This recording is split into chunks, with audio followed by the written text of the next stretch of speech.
Bonsoir à tous, merci d'être avec nous pour votre journal Afrique, édition spéciale consacrée au Congo-Brazzaville ce soir après l'annonce de la réélection de Denis Sassou Nguesso. Après 32 ans de pouvoir cumulé, le président sortant est réélu dès le premier tour, plus de 60% des voix selon les résultats officiels. L'opposition conteste, elle dénonce des fraudes massives. Pour en parler sur ce plateau, Marc Mapingou, bonsoir. Bonsoir madame. Vous êtes le porte-parole du général Mokoko, l'un des candidats de l'opposition. Avec nous également Sédik Abba, journaliste. Merci d'être avec nous, Sédik. Bonsoir Sophie Roussy. Vous rentrez tout juste de Brazzaville où vous avez couvert cette élection pour nous. Et puis nous irons à Brazzaville dans un instant où nous attend Pierre Ngolo, secrétaire général du PCT au pouvoir. Et puis nous rejoindrons Alain Choungou, notre correspondant sur place. Mais d'abord, retour sur l'annonce de la victoire de Denis Sassou Nguesso. Il était 3h30 du matin, la nuit dernière, à Brazzaville. À la télévision nationale, le ministre de l'Intérieur proclame les résultats. Les partisans du pouvoir ne dorment pas. Pascal Achard. L'euphorie cette nuit chez les partisans de Denis Sassou Nguesso. Les résultats officiels viennent de tomber. Avec plus de 60% des voix, leur candidat qui tient les rênes du pays depuis 32 ans reste sur le trône présidentiel. Le scrutin s'est déroulé de la manière la plus ouverte. Pour ma part, je me félicite de ces résultats qui, je l'espère, traduisent la réelle volonté du peuple. Du côté de l'opposition, on réfute évidemment ce discours. Fraude massive et magie dénonce notamment l'équipe de campagne du candidat Guy Brice Parfait Kolela, arrivé deuxième avec plus de 15% des voix. La tension est bien là à Brazzaville, notamment depuis l'annonce des premiers résultats partiels mardi. Dimanche soir déjà, des heurts avaient éclaté dans le quartier de Makelekele, fief de l'opposition. La police a dispersé à coups de grenade quelques 200 personnes manifestant pour assister au dépouillement. Dimanche, jour où le pays a voté dans l'isolement complet. Pendant 4 jours, les communications ont été totalement interrompues pour raison de sûreté nationale. Bonsoir Alain Choungou, correspondant de TV5 Monde à Brazzaville. Alain, quelle est l'ambiance ce soir à Brazzaville ? Écoute, ce soir, il faut dire que la vie n'a pas repris totalement comme d'habitude. C'est encore timide, notamment dans la partie sud de Brazzaville, où on remarque encore la présence des éléments de la police et de l'armée à des points dits stratégiques, rond-point Potoré, rond-point Centre culturel français, rond-point Bifouti et dans certains quartiers de Bakongo et Makelekele.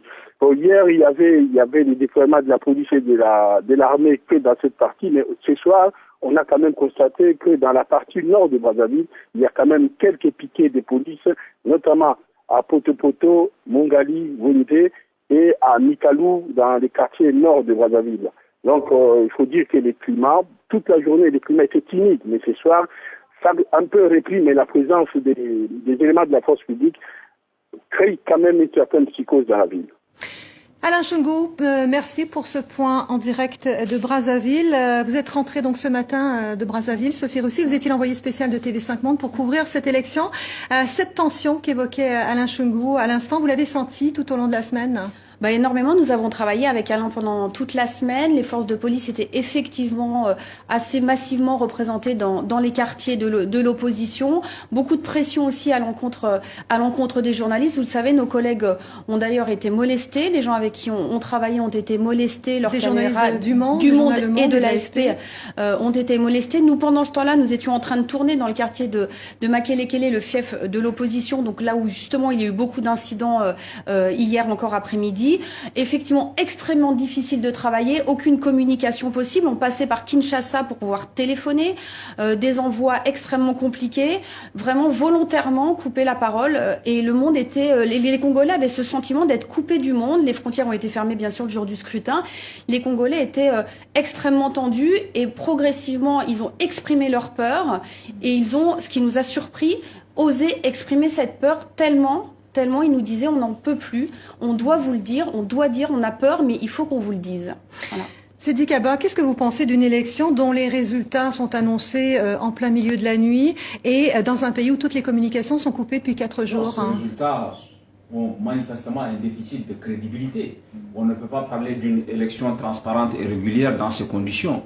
Avant le scrutin, les principaux adversaires du président Sassou n'ont pas pu battre campagne en toute liberté. Certains ont été assignés à résidence, d'autres ont été empêchés de tenir leur meeting. Pendant les opérations électorales, il y a eu des intimidations.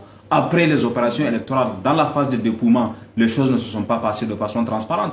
Le sujet qu'on a vu montre que certains ont été empêchés d'assister au dépouillement. Dans le cas d'une élection transparente, le dépouillement s'est fait publiquement. On l'a vu ailleurs sur le continent. On le fait à la lampe torche ou à la lampe tempête. On compte les bulletins de tout le monde. Ce n'est pas les conditions dans lesquelles les choses se sont passées au Congo-Brazzaville.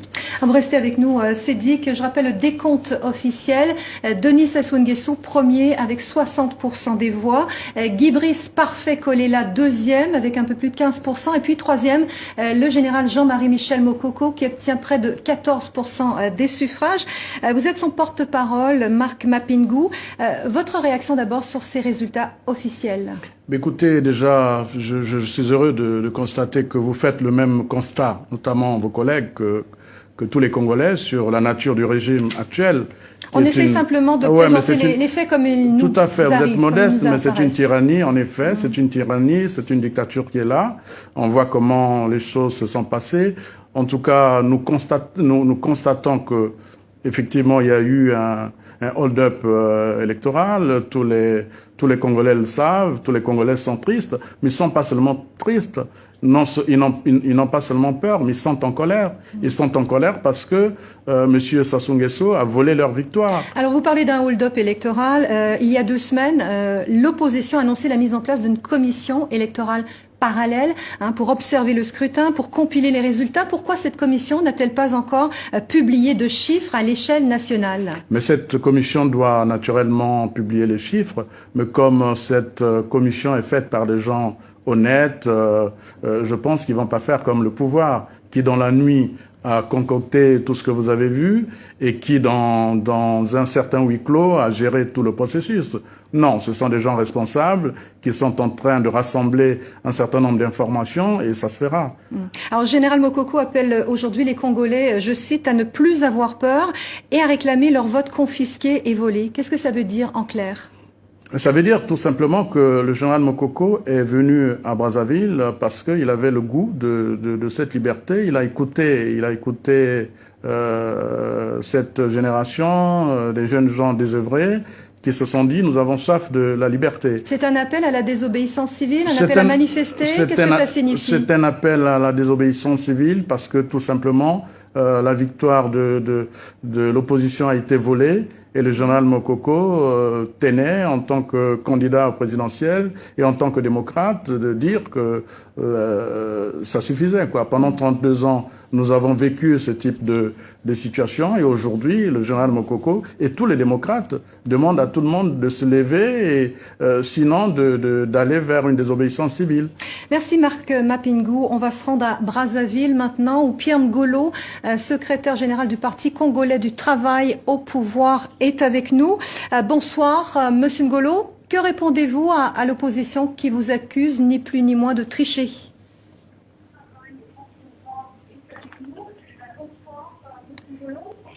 Vous m'entendez, Monsieur Ngolo?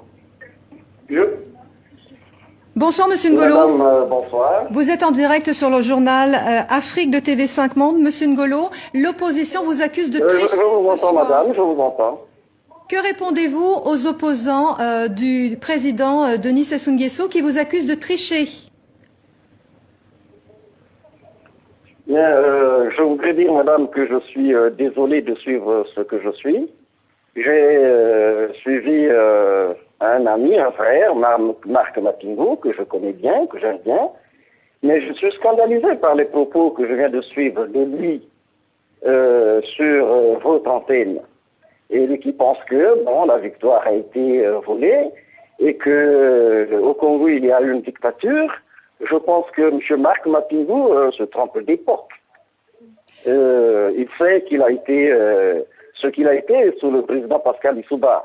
Si à ce moment-là on pouvait parler de dictature, aujourd'hui, ce serait peu sérieux de parler de dictature. Monsieur Ngolo, parlons de l'élection présidentielle. Parlons de l'élection présidentielle d'aujourd'hui et des chiffres communiqués cette nuit. Comment justifiez-vous? Il faut quand même restituer les faits. Je veux que l'interprétation soit une interprétation objective. D'accord. Maintenant, s'agissant de l'élection présidentielle, elle s'est passée telle qu'elle s'est passée. En présence des représentants de chaque candidat. Et elle s'est passée dans la paix. Les Congolais se sont exprimés tels qu'ils ont voulu s'exprimer. Et je suis surpris de réaliser que, il est des Congolais honnêtes. Et qui peuvent soutenir qu'une victoire a été volée.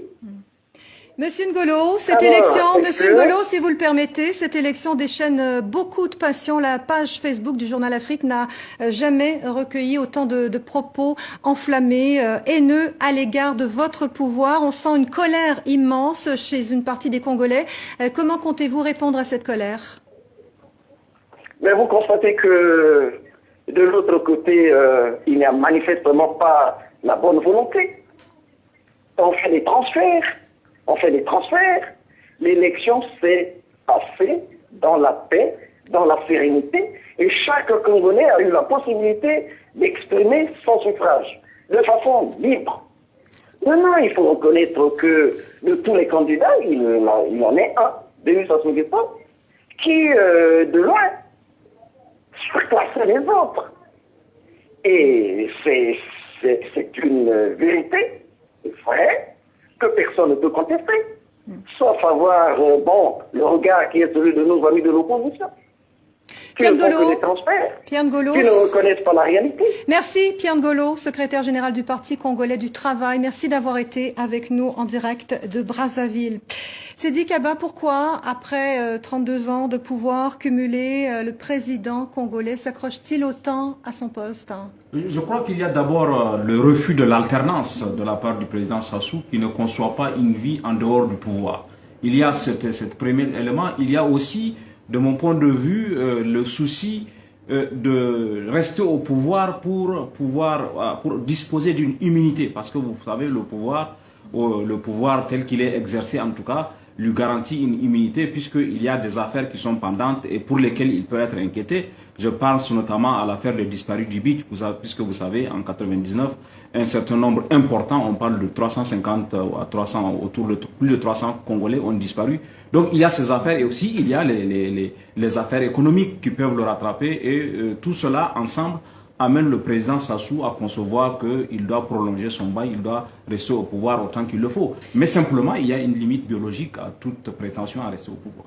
Alors pour mieux comprendre la personnalité de Denis Sassou Nguesso, on va revenir maintenant sur son itinéraire. Son portrait est signé Mévalo.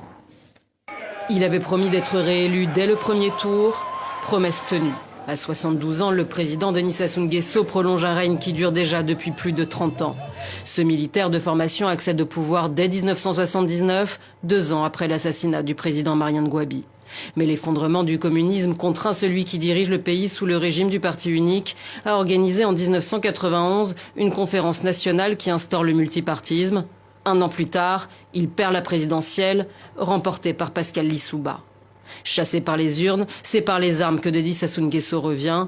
En 1997, après 4 mois d'affrontements meurtriers entre ses milices et celles de Lissouba, Denis Sassou Nguesso prend le contrôle de la capitale. Il se fait élire pour la première fois en 2002, un scrutin boycotté par les principaux dirigeants de l'opposition. La même année, une nouvelle constitution consacre un régime présidentiel fort, mais limite à 2 le nombre de mandats. En 2009, il est largement réélu pour ce qui aurait donc dû être son dernier mandat. Mais fin 2015, référendum, changement de constitution pour pouvoir se présenter une 3e fois. Le oui l'emporte de façon écrasante lors d'un scrutin sans l'opposition. Passé du marxisme-léninisme à un socialisme qu'il qualifie lui-même d'hybride, Denis Sassou Nguesso utilise la rente pétrolière pour développer des grands projets. Mais il n'a rien su faire pour réduire les inégalités et lutter contre la pauvreté dans le pays. Ses détracteurs dénoncent son train de vie, la corruption qui gangrène la sphère publique et l'emprise de sa famille sur l'État. Alors après tout ça, on voit bien ce soir que le pays est déchiré entre partisans et opposants au président Sassou. Il y a un autre antagoniste bien connu au Congo, Christian Eboulé, vous nous avez rejoint, bonsoir. C'est l'antagonisme entre le Nord et le Sud. Est-ce que la réélection de Denis Sassou Nguesso peut renforcer cette vieille division ? Rappelons d'abord, Linda, que le président Denis Sassou Nguesso est originaire du nord du pays et qu'aujourd'hui, beaucoup de Congolais lui reprochent justement une gestion clanique du pouvoir. Je ne vois donc pas comment sa réélection peut contribuer à réduire cet antagonisme entre le nord et le sud du pays, d'autant que, avec l'avènement du multipartisme et la guerre civile qui a dévasté le Congo dans les années 90, les appartenances régionales, les replis identitaires se sont renforcés. Alors d'où ça vient justement cette dichotomie, Christian, entre le nord et le sud ? Alors ce qu'il faut comprendre, c'est que le Congo-Brazzaville est une ancienne colonie française et que comme dans la plupart des anciennes colonies, les divisions régionales ou géographiques sont d'abord un héritage colonial.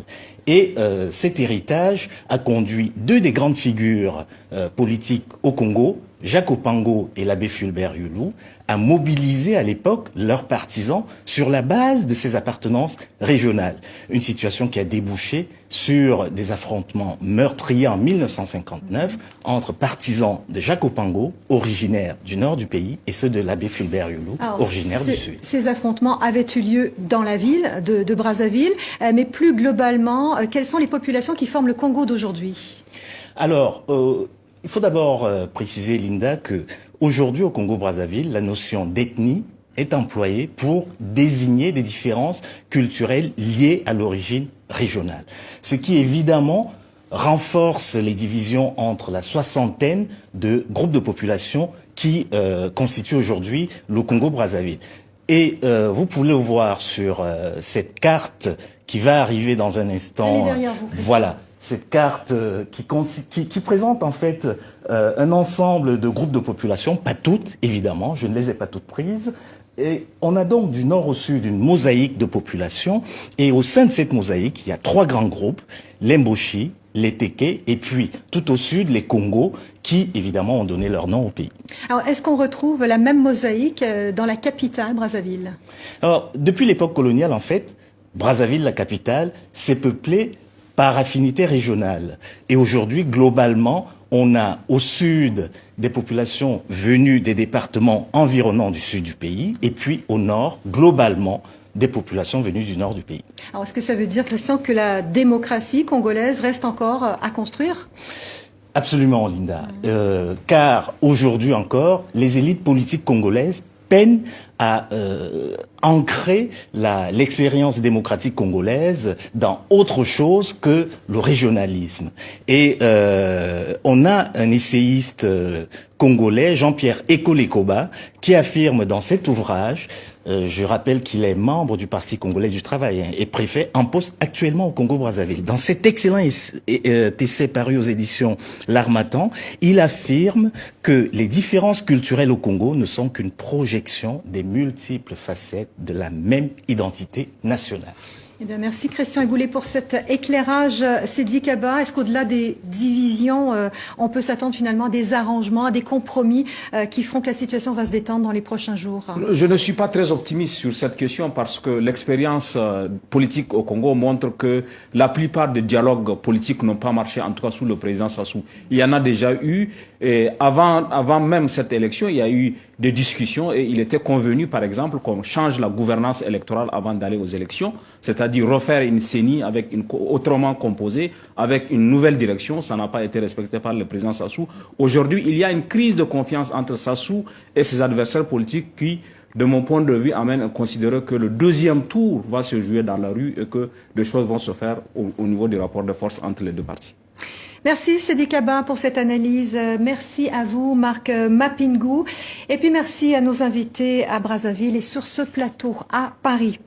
C'est la fin de cette édition spéciale. Merci de l'avoir suivi. Rendez-vous sur tv5monde.com et sur notre page Facebook. Je vous souhaite une excellente fin de semaine sur TV5 Monde.